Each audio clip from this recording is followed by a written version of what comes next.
The boy bent down to pick up the crystal ball from the ground. The moment he touched it, the ice beneath his feet suddenly cracked. The bone-chilling lake water instantly swallowed him whole. He desperately pounded against the ice, trying to escape, but his bare hands were too weak. He thought he was done for. Unexpectedly, a mysterious force pulled him from the icy lake and transported him to a library. David had no time to think and rushed home in a panic. His father assumed David had skipped school and wouldn't stop lecturing him. The instant he burst through the door, David found himself back in the library again. At that moment, he realized he had gained some kind of superpower. Back home, he saw a picture of the Empire State Building in a book. With a single thought, he actually appeared on the building's top floor. The sight before him was incredible. He realized this power could change everything. So he left his hometown for New York, where he rented a tiny room of less than 100 square feet. But even this exhausted all his savings. To survive, he went to a bank, pretending to ask a security guard for the restroom while secretly memorizing the vault's internal layout. Back home,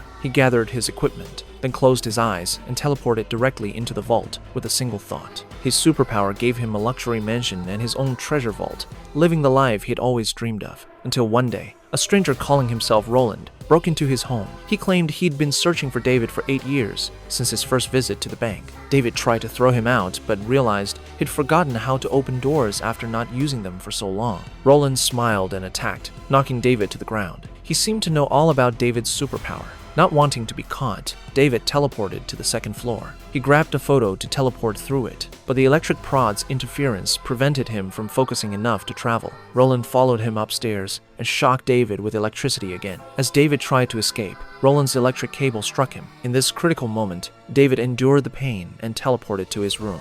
He found a tool in the cabinet and managed to cut the cable. Before Roland could burst in, he grabbed 2 bags of cash and escaped, teleporting directly to his childhood home. Later, David found Millie, his childhood crush. She was now working at a bar. Not wanting to disturb her life, David prepared to leave, but encountered the school bully from his past on the stairs. The bully recognized David immediately.